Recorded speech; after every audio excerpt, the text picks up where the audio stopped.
شروع اللہ کے نام سے جو بڑا مہربان نہایت رحم والا ہے۔ تارے کی قسم جب غائب ہونے لگے کہ تمہارے رفیق محمد صلی اللہ علیہ وآلہ وسلم نہ رستہ بھولے ہیں نہ بھٹکے اور نہ خواہش نفس سے منہ سے بات نکالتے ہیں۔ یہ قرآن تو حکم خدا ہے جو ان کی طرف بھیجا جاتا ہے۔ ان کو نہایت قوت والے نے سکھایا، یعنی جبرائیل طاقتور نے۔ پھر وہ پورے نظر آئے اور وہ آسمان کے اونچے کنارے میں تھے۔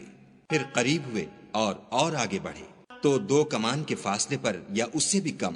پھر خدا نے اپنے بندے کی طرف جو بھیجا سو بھیجا۔ جو کچھ انہوں نے دیکھا ان کے دل نے اس کو جھوٹ نہ جانا۔ کیا جو کچھ وہ دیکھتے ہیں تم اس میں ان سے جھگڑتے ہو؟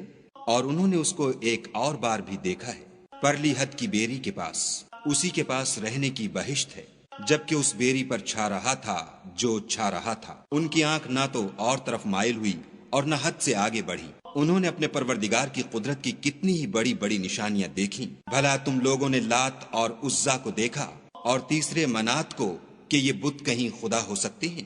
مشرکو، کیا تمہارے لیے تو بیٹے اور خدا کے لیے بیٹیاں؟ یہ تقسیم تو بہت بے انصافی کی ہے۔ وہ تو صرف نام ہی نام ہیں جو تم نے اور تمہارے باپ دادا نے گھڑ لیے ہیں۔ خدا نے تو ان کی کوئی سند نازل نہیں کی۔ یہ لوگ محض ظن فاسد اور خواہشات نفس کے پیچھے چل رہے ہیں، حالانکہ ان کے پروردگار کی طرف سے ان کے پاس ہدایت آ چکی ہے۔ کیا جس چیز کی انسان آرزو کرتا ہے وہ اسے ضرور ملتی ہے؟ آخرت اور دنیا تو خدا ہی کے ہاتھ میں ہے۔ اور آسمانوں میں بہت سے فرشتے ہیں جن کی سفارش کچھ بھی فائدہ نہیں دیتی مگر اس وقت کہ خدا جس کے لیے چاہے اجازت بخشے اور سفارش پسند کرے۔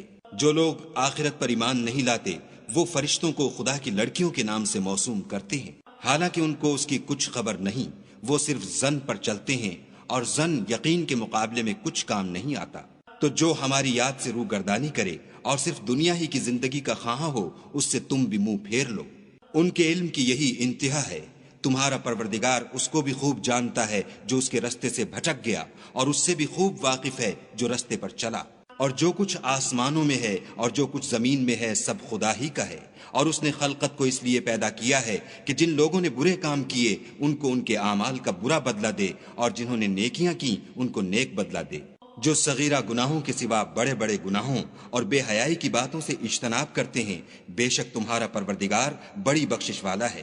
وہ تم کو خوب جانتا ہے۔ جب اس نے تم کو مٹی سے پیدا کیا اور جب تم اپنی ماؤں کے پیٹ میں بچے تھے تو اپنے آپ کو پاک صاف نہ جتاؤ۔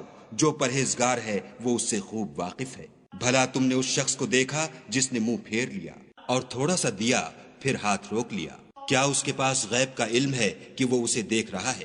کیا جو باتیں موسیٰ کے صحیفوں میں ہیں ان کی اس کو خبر نہیں پہنچی؟ اور ابراہیم کی جنہوں نے حق اطاعت اور رسالت پورا کیا، وہ یہ کہ کوئی شخص دوسرے کے گناہ کا بوجھ نہیں اٹھائے گا، اور یہ کہ انسان کو وہی ملتا ہے جس کی وہ کوشش کرتا ہے، اور یہ کہ اس کی کوشش دیکھی جائے گی، پھر اس کو اس کا پورا پورا بدلہ دیا جائے گا، اور یہ کہ تمہارے پروردگار ہی کے پاس پہنچنا ہے، اور یہ کہ وہ ہنساتا اور رلاتا ہے، اور یہ کہ وہی مارتا اور جلاتا ہے، اور یہ کہ وہی نر اور مادہ 2 قسم کے حیوان پیدا کرتا ہے، یعنی نطفے سے جو رحم میں ڈالا جاتا ہے، اور یہ کہ قیامت کو اسی پر دوبارہ اٹھانا لازم ہے، اور یہ کہ وہی دولت مند بناتا اور مفلس کرتا ہے، اور یہ کہ وہی شعراء کا مالک ہے، اور یہ کہ اسی نے عاد اول کو ہلاک کر ڈالا، اور سمود کو بھی غرض کسی کو باقی نہ چھوڑا، اور ان سے پہلے قوم نوح کو بھی۔